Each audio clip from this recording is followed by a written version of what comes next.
Our next speaker is a local actor and artist, Lad Wendelin. Now, he's appeared on stage in numerous productions in town, my personal favorite being Gilligan's Island, the musical.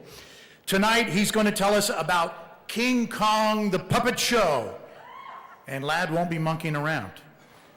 Please welcome to the stage, King Kong, the Puppet Show, Lad Wendelin.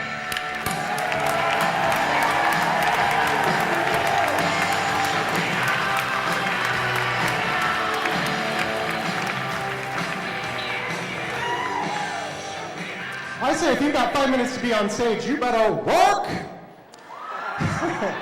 In April of 2012, I became obsessed with a fictional three-story gorilla.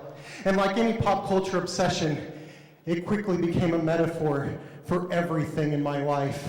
Now, up to this point, I'd been acting in Lincoln for about 10 years, Forbidden Broadway, Streetcar Named Desire, Avenue Q, directing as well. But I started to think about my own shows. What shows did I want to see on the Lincoln stage? I knew I wanted to entertain people. I wanted to show them something they'd never seen before, something totally mind-blowing. Now, I'd never seen the original King Kong before, and if you haven't, I'd highly recommend it, because about halfway through this movie, I am in absolute awe of it. And this spark in my mind just kind of ignites, if you will. And I think to myself, nothing is impossible. Anything that I see on that screen, I can totally do with a puppet show. Nothing is impossible with puppets! So I get a notebook and I start sketching out scenes, props, backdrops. But I just think to myself, what can I say about King Kong that hasn't already been said before? Turns out the answer came in the form of a year, 1933. And I thought to myself, well, what was Lincoln like in 1933? The building we're in right now, the Rococo, for anybody that remembers, was the Stewart Theater. Memorial Stadium was practically an open field. And just down the street from that, completed the year before, was the new Capitol building. And I felt like I had hit literary pay dirt. Somehow I had to move the story of King Kong to Lincoln.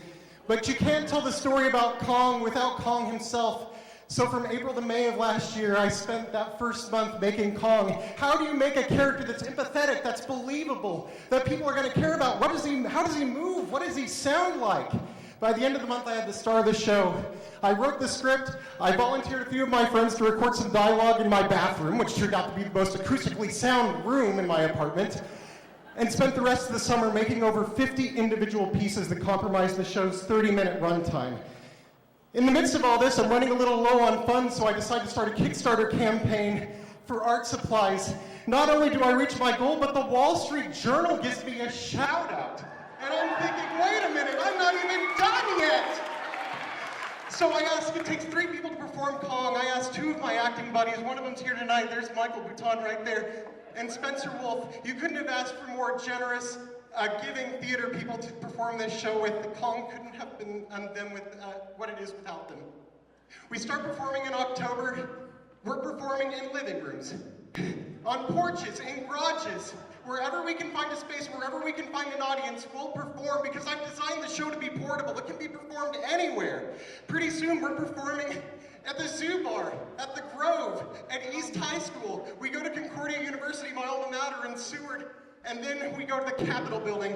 Amanda McGill allowed us to perform there. It's amazing. Art imitating life, all that. Oh, in October, funny story, we get asked to perform an adult Halloween party. We're performing in the basement, we barely have 6 feet to perform, and right after we break down, this couple starts a rope bondage demonstration, Japanese style. Let that simmer. I said that King Kong became a metaphor for everything in my life. In 2011, my dad was diagnosed with brain cancer. It was terminal, and it was inoperable, and he passed away before he could see Kong. But before he did, I showed him these. These are backdrops that I designed and drew for the show. And as I was showing him each individual backdrop, he gave me this look, the kind of look that was like, the kind of look that was usually followed by whenever he saw any of my work. How do you come up with this shit? And the honest answer is, I have no idea. When you're an artist, you follow your instincts, your impulses, and hope that it connects with an audience, but above all, you follow your heart. King Kong is a love letter to the Lincoln community, to the theater community, to the people who made acting and working here so wonderful. And I would like to share, and I do it by destroying Lincoln. I'd like to share Lincoln with all of you one last time. September 28th, Party in the Park. It's at Union Plaza. It's just down the street at 21st and P. I don't know the times yet, but if you go to their website, partyintheparks.com or KingKongPuppetShow.com or on our Facebook page, I will post the times there as soon as I know them. Oh, and it's free. And there will be food trucks. You know, for me, art is a way of escaping reality. Not only, but controlling out-of-control forces in your life. Things that you don't have any control over. King Kong became an obsession. And like any end of slideshow, King Kong became an obsession. An obsession is kind of like a cancer. But with King Kong the Puppet Show, we shoot it off the top of a tall building every single night. After all, it was beauty that killed the beast. Thank you so much, Lincoln.